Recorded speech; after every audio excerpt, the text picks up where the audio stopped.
We're going to go ahead and get started. Thank you so much for being here, and if you've been here with us throughout the day, I hope you've enjoyed the day, enjoyed our summit that we've put on.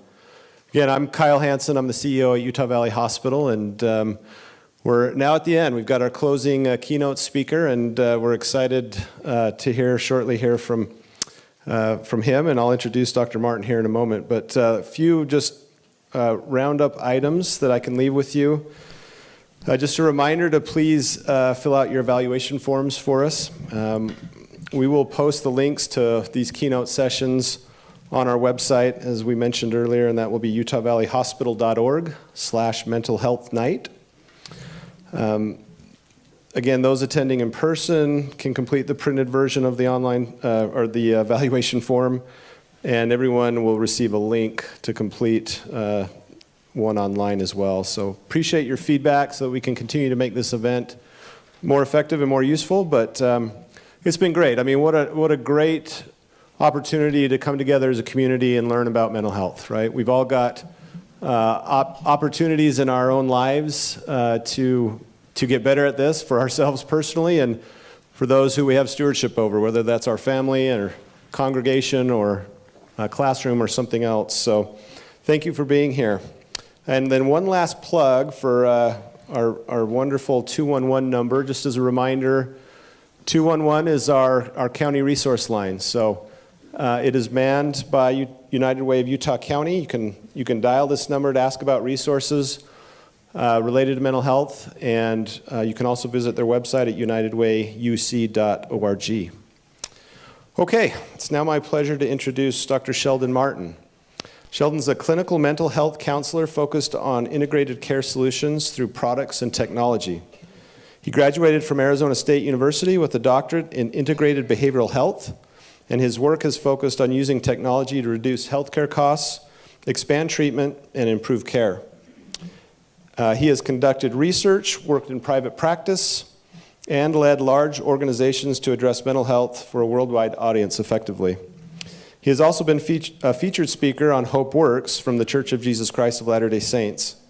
Although these accolades give Sheldon credentials to speak on specific subjects, his real professional love is people. Helping people is his business and his life's mission. And whether done through publishing, speaking, designing products, and treating or educating, his life's work is people. He finds excellent life fulfillment in helping others. The people that mean the most to him, no surprise here, are his family. So his wife, Nicole, and his children are at the center of his focus. So please join me in welcoming Dr. Sheldon Martin.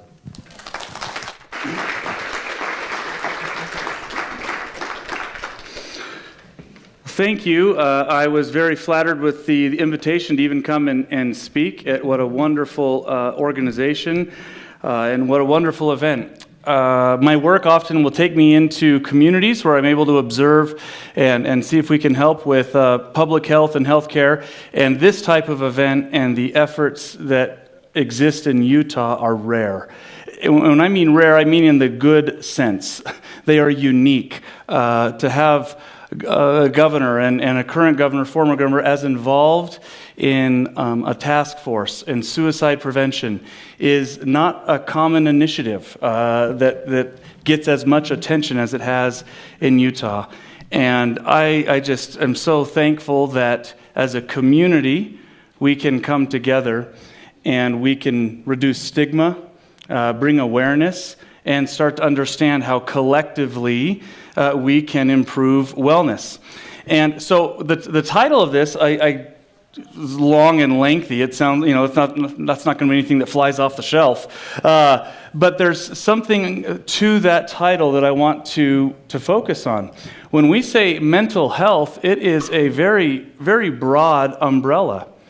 Often there's kind of some buckets that I just simplistically put some efforts into, and that is prevention, intervention, and healing. The first thing I would say is, as a community, I believe it is extremely important that we recognize those three buckets and not treat any one of them as if they are the silver bullet solution. So let me give you an example of a silver bullet solution. Of course, there's research that is based in physical activity and how that impacts our emotional wellness. But you could see how we could take that too far, and now jogging is the silver bullet intervention to address mental health. And what often happens when we do that is we then get extreme spectrums, where we'll have people saying, no, it's more complex than that, you don't understand, and not even consider an intervention. Or someone else saying, no, this is the clarion call, right? This is the only thing that we need to do. And so as we approach this, I would suggest that we recognize those three buckets. Now, the other thing that I'd like to do as way of kind of an introduction to this topic, I know we've all been to conferences or seminars or classes, and we come out with 23 initiatives to implement over the next quarter, right? and we're going to measure these with metrics, and all of a sudden we're going to be better. Sometimes a situation like mental health, the complexity of it, the one challenge is if we spread the efforts too thin within our own sphere, nothing moves. As a wonderful example with this conference, I really cannot imagine the amount of effort and energy and I'm sure legislation and that went into such a simple, memorable solution of 211, but the complexity behind that, I can't even imagine how much energy that took. But often, something that is simple, that is memorable, that we could hang on to, may be extremely impactful and might be the thing that kind of moves the needle in our sphere of influence. So my only solution, I'm speaking down here in Utah Valley, I think that it's like you're required to quote Stephen Covey, right? I mean, these are our people, right? I mean, this is, if I were somewhere else in the country, we'd quote someone else. But I do think that this quote actually is extremely profound. And the main thing, by the way, could be different for every single one of us. Right? I think that the collective energy of us having a main thing is what's going to work together to reduce stigma, to bring awareness, to increase the awareness of resources. And so you've heard this quote, I'm sure, many times, right? The main thing is to keep the main thing the main thing. The fact that we have in Utah now a number of 211, the road has not ended. The energy is, oh, wow, that is amazing. Well, there can be a new energy to ensure that people are aware of that. And that is really difficult. Even though the solution is fabulous and simple and memorable, creating awareness can be extremely difficult. So we could play a part and look in our sphere and say, maybe that's something I could do. I know that we have professionals who are therapists. We have interested parents. We have school teachers. There are so many different elements on how we could impact this space, and there's no way we could give a presentation to understand all of the ways we could do it. So my invitation really to start is to implement or re-engage in one thing. Just the energy of each of us walking away and saying, I could do this differently or re-engage in it, or I can bring more energy to this, and that can make a difference.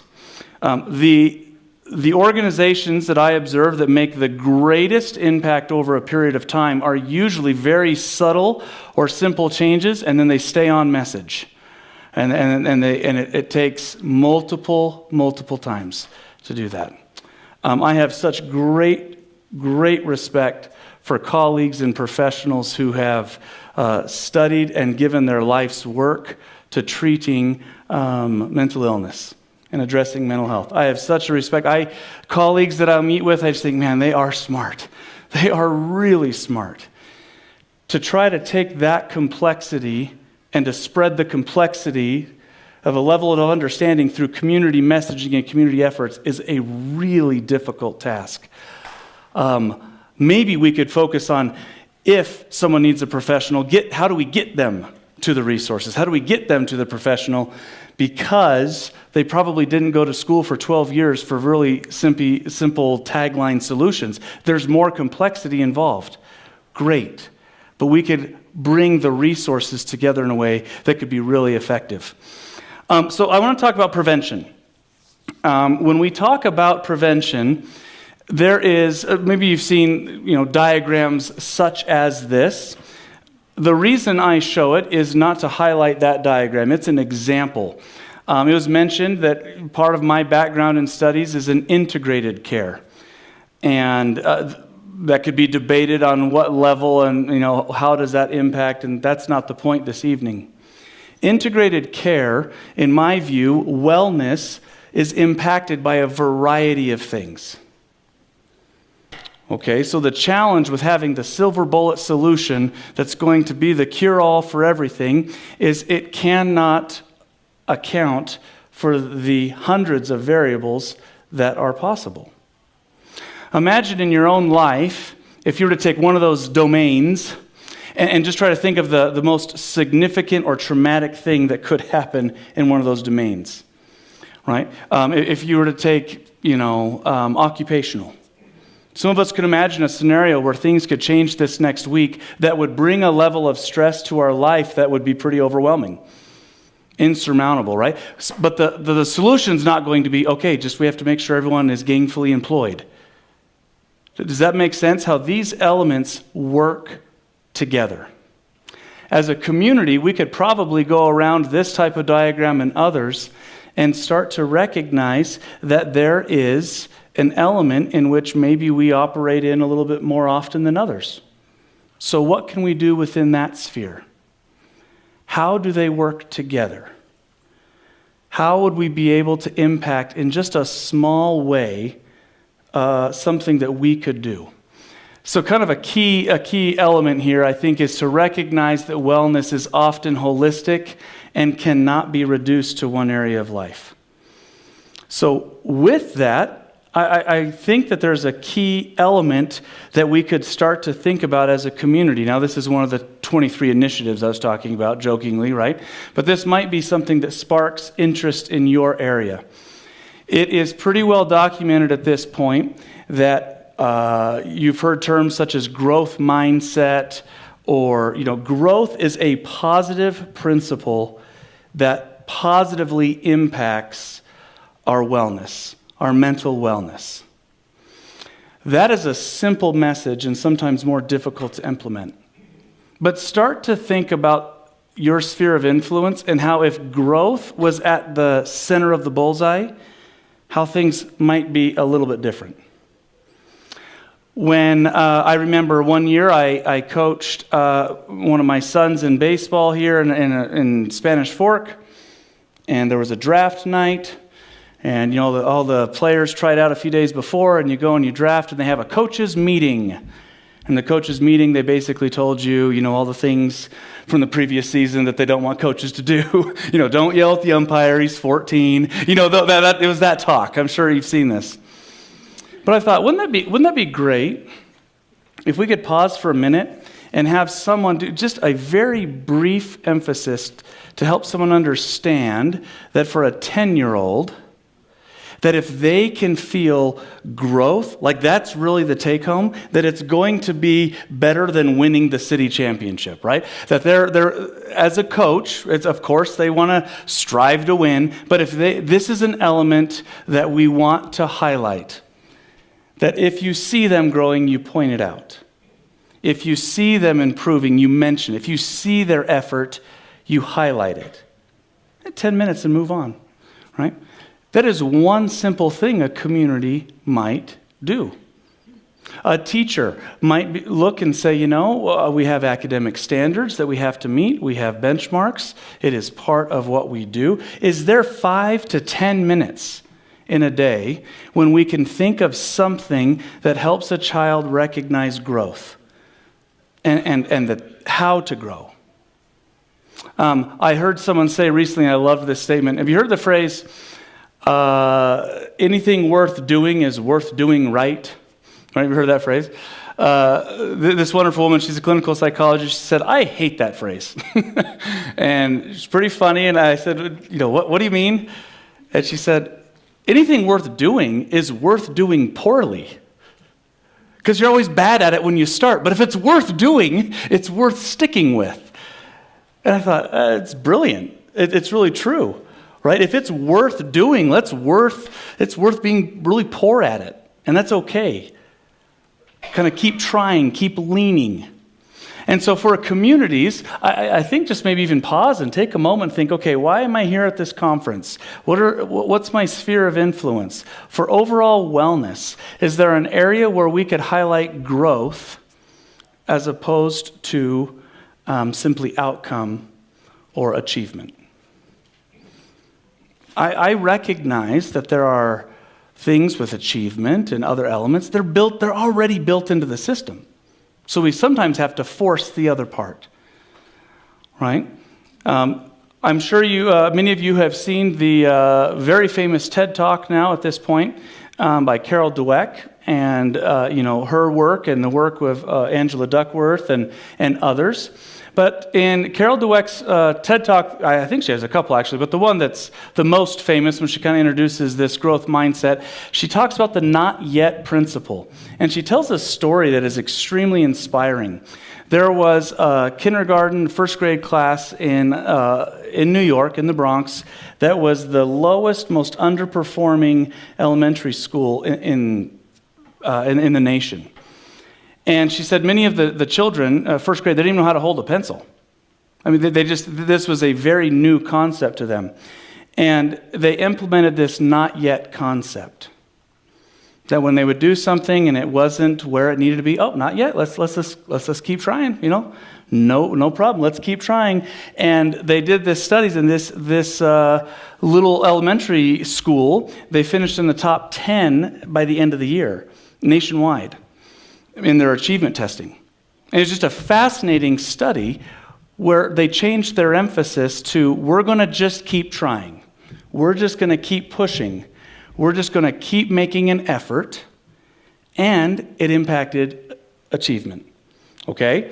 So the first thing I would say with prevention is, are there areas where we can look in a variety of ways and highlight growth more than just outcome or achievement?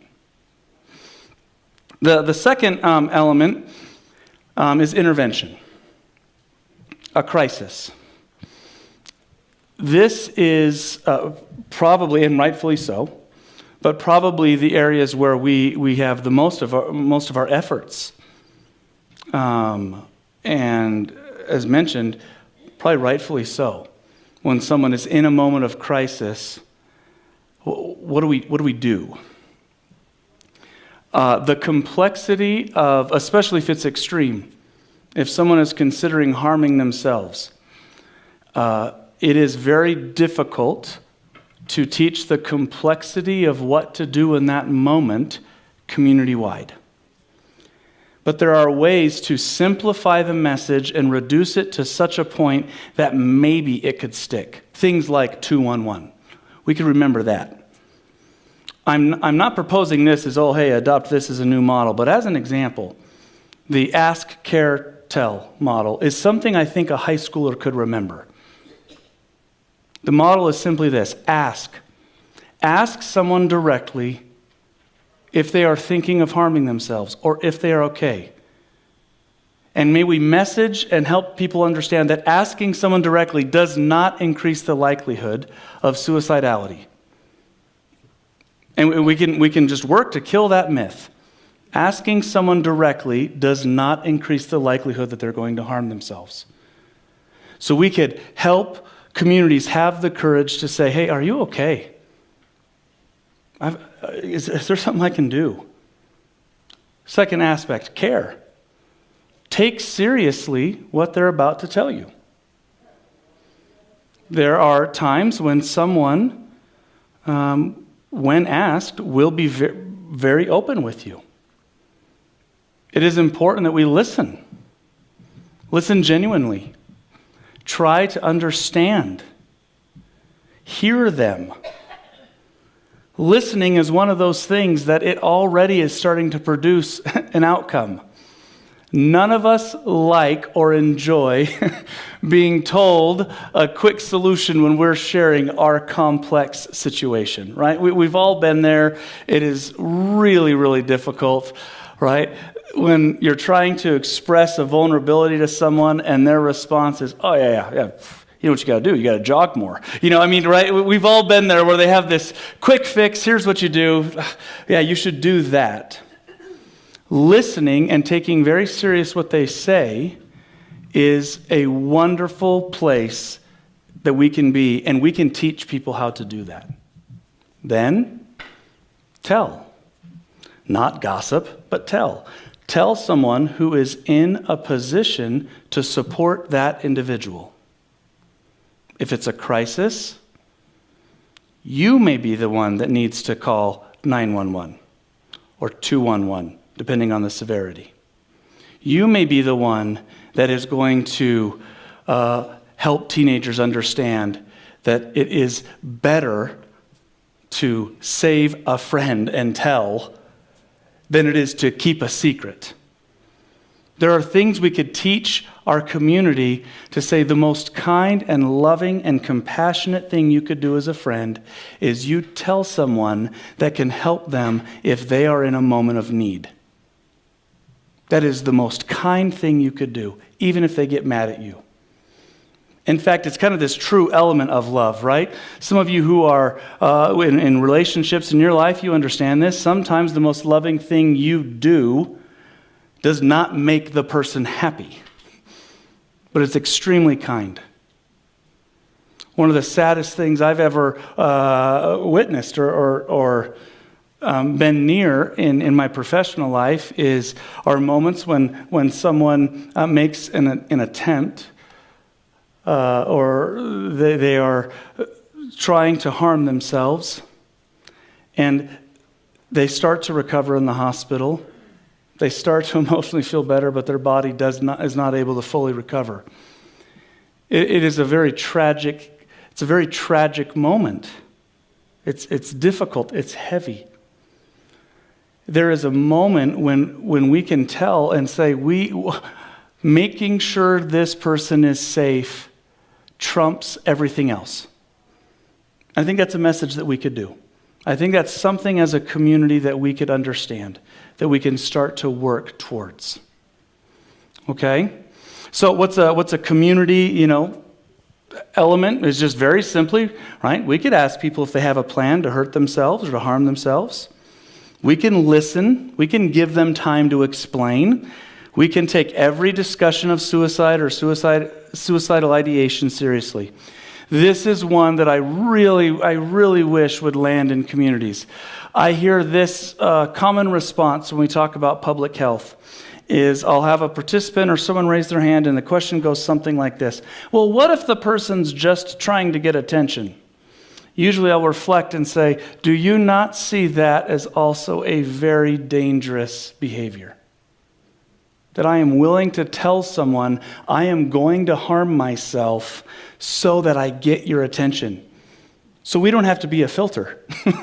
we can get help for them because that also is a pretty extreme behavior. Even if they're not serious about it and they're the only ones that know that, they probably need some additional professional support in their life, and we might be in the position to help them with that. And then to encourage the person to tell someone, which may be appropriate depending on their response, or you take that role in telling someone. So what can we do? We can organize around simple, memorable solutions. We can remember 211 in our congregations. We can remember Ask, Care, Tell in our schools. We really can. And so you think, okay, what is one thing, right? What is one thing that I might be able to do in my sphere of influence where I could, what could we do? We could put up a poster at school, Ask, Care, Tell, talk to the students about what it is about. We could put something up in our church. We could put a flyer. I mean, there's so many options that we might be able to say, we want to ask, care, tell. Or here's a number, 211. We can remember this. And the energy now has to be put into helping spread that word. Right? Let's spread the simplicity and leave professionals to address the complexity. Okay, that is really important. Most public health initiatives that fail and fail quickly are the ones where they try to roll out complexity. When they try to roll out a plan that only those who wrote it understand it. They're brilliant many times. Just very knowledgeable, have spent years of their life dedicated to a cause, and they're trying to do a mind dump so that everyone knows their cause. And it just fails. They can't get it off the ground. No one's going to remember it. Okay, so think of simple, right, memorable solutions that we could implement at a local level.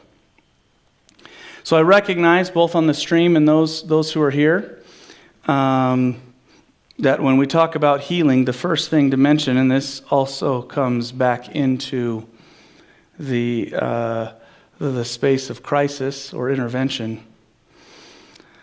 but it's the message, I hope, is just consistently choose to stay.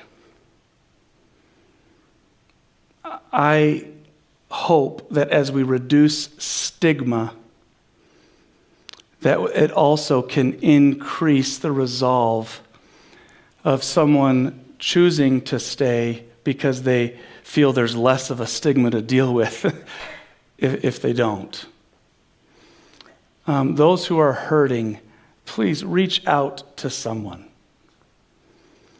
People care.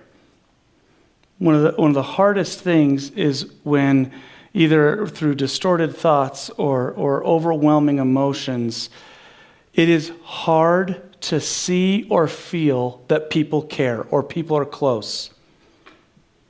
It is very difficult to see. There's often it comes a very narrow thought process. Just please, anyone on the stream or here, just believe me that just please choose to stay. And with time, it can get better. It really can. It does not mean it's simple. But please choose to stay. What can we do about this? Can I make a few statements? And I am not here. I'm not a political guy. So what I'm about to say has nothing to do with politics, our Constitution, the Bill of Rights, or anything, okay? But if you own a gun, you should have wonderful gun safety. There aren't redos. If you own a gun, you should, I believe, have wonderful gun safety.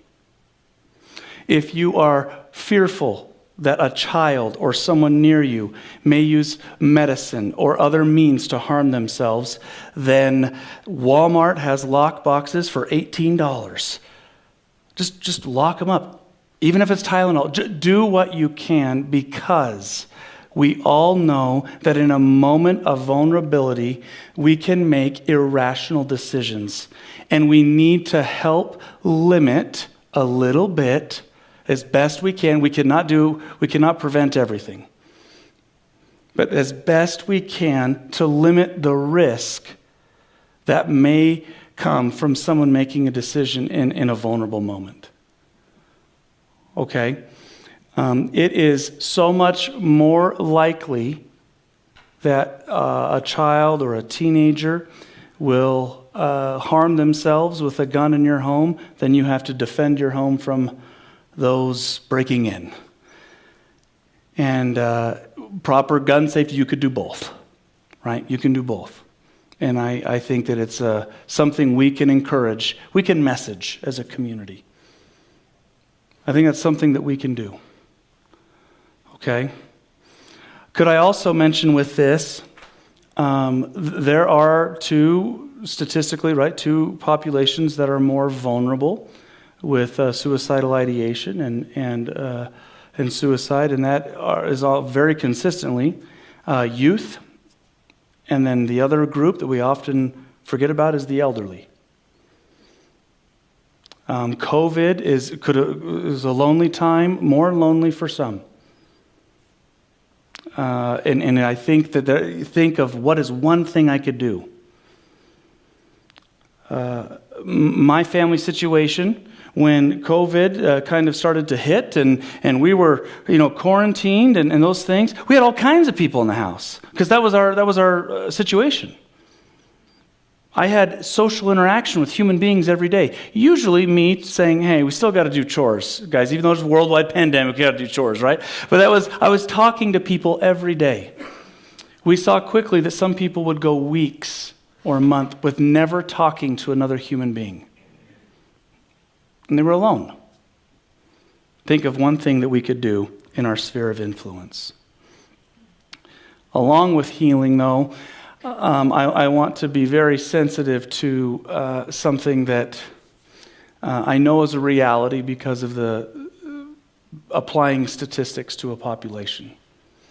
We've all had someone who is near us that has either died by suicide or is going through a very difficult moment because of mental health or mental illness.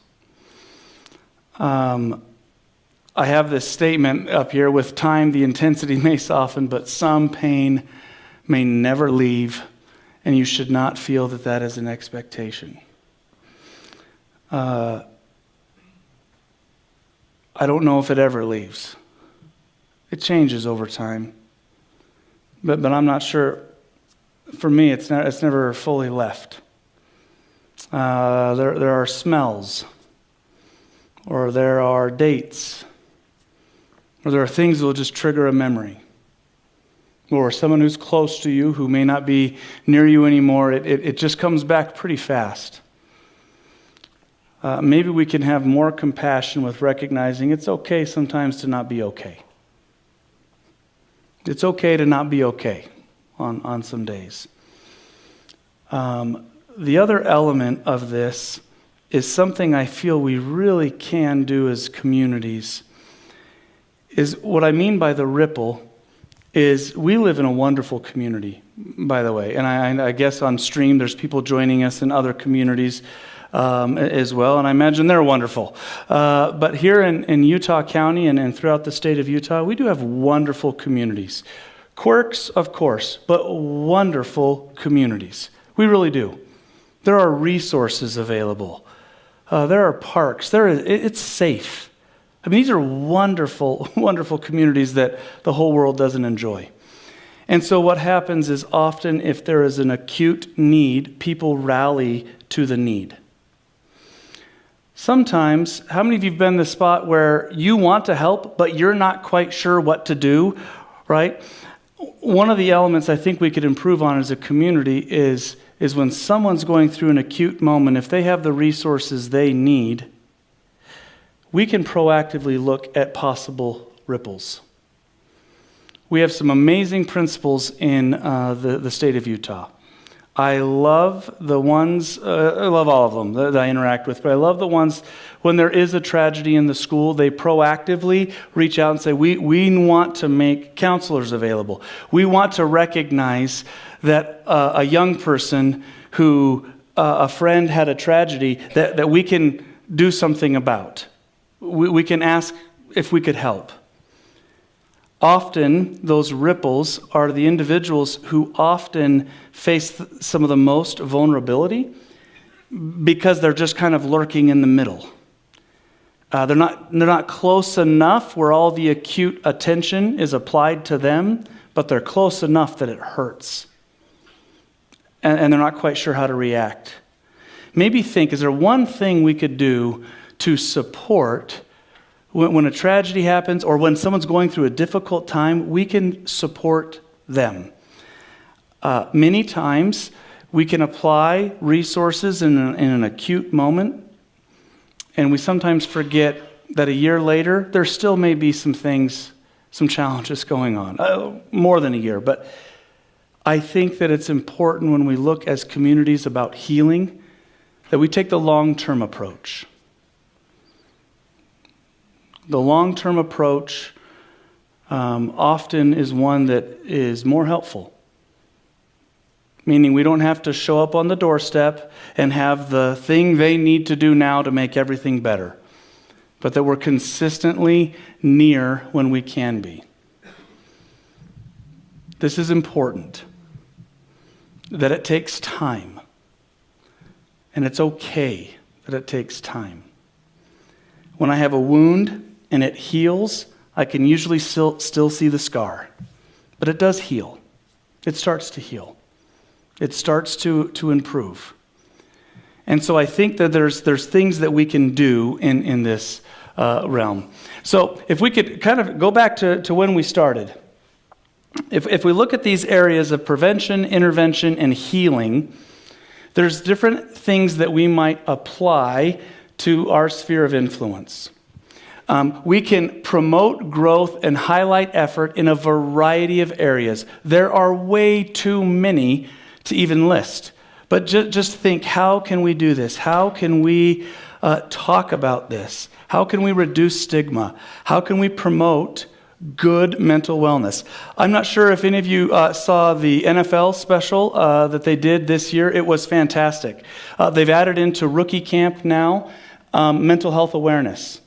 And they did a fabulous job, by the way. And they have some real advocates within their league. It was very well done. If you have not, go onto YouTube and watch some of these videos.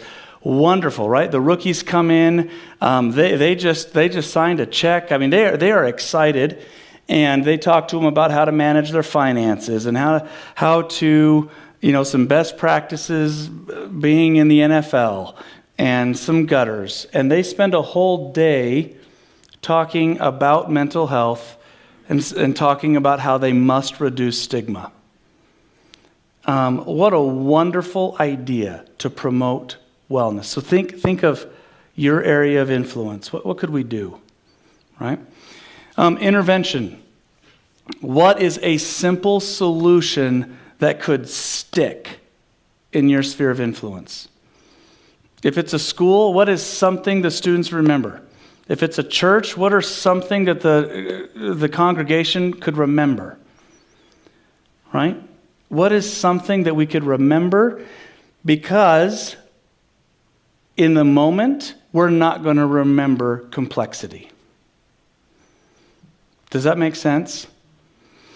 What's interesting is when you take a topic like mental health or suicide or other types of topics like this, it's very interesting that you can kind of gauge the resources and then go back and look at individuals who engage in the resource and do some surveys and ask them some questions. What's interesting is they will often rank, mental health or suicide or some of these topics very, very low in their life when they're just kind of living life. And in the moment of crisis, it's number one. It just switches very, very quickly on them. The important part with that is recognizing when that switches and they're in a moment when they need something, they have to have simplicity to get them started. Okay? There's some great interventions you can do here. Part of my background is with telehealth. And there's pros and cons, and I recognize that. Okay? But as an example, a city could do something like this. We now have software that is HIPAA compliant, has a waiting room. You're able to, let people enter at will. And so sometimes parents just have a question. They don't know who to ask, right? I could see a city allowing, maybe they pay a mental health professional or something to be logged on for someone to come and ask a question. Well, how would we verify that they're, a member of the community? They just show their driver's license. I mean, it actually is not as complex. We might be able to look at this, right? Well, what if the person's in real crisis, right? Well, they showed you their address, right? And they're in your town, and you call emergency services. Professionals know how to manage that. I met with some law enforcement who mentioned that one of the saddest things that they face is when they respond to a call and their options are ER or jail. And one particular officer said, there's got to be something else. We've got to offer something else. Think about that. There might be something that we have people already in the community engaged in this and saying, oh, is there something we can give this person? Okay? Healing. Proactively identify the ripples, right? Allow people time. Kind of take the journey with them, right? It's okay to not be okay. We don't have to have the solution. We sometimes just have to be close. So with this, I really want to just highlight and kind of close this session this evening with one. I really, and for those watching the stream, I do think we need to do this. Not all communities do this. I think we need to give a round of applause for the hundreds of hours that people spent in putting on a conference like this. Is amazing. It is amazing. It is rare. It is only effective if the conversation goes on. If not, the circle's too small, right? How do we keep this going? How do we talk about this? We live in a new era. Some of our old explanations don't apply to situations of today. What do I mean by that? When people start to say, oh, they have to pull themselves up by their bootstraps and work harder. Well, then it doesn't explain the use cases that we see, where individuals are successful and should be fulfilled in all areas of life and wealthy, and they didn't escape. They didn't need to work harder. You saw the conversation. You saw what it turned to. When athletes in the Olympics and others saying, this is something in my life, right? I saw a lot of divergent comments. I'm not being judgmental by saying that, but I thought, man, if she broke an ankle, these comments would not be said. We can do better. We can do better. So, with that invitation, my hope is that we can go back where we started.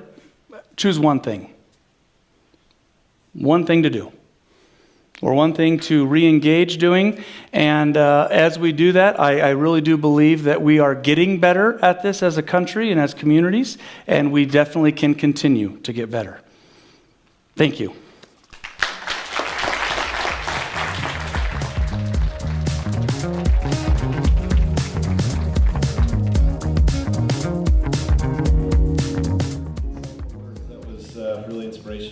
And uplifting, and I think we all feel the same way. So a lot to learn there. Thank you very much.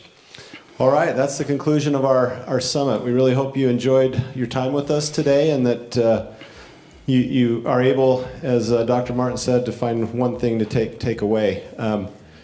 It's great. It's great that we have individuals like yourselves that are here. You're here because you care, and that matters. That's meaningful. And the only way that our community continues to get better at this is to have people that care and are willing to make a difference, like yourselves. So thank you. We'll, again, urge you to fill out the evaluations and wish everybody safe travels home tonight. Thank you.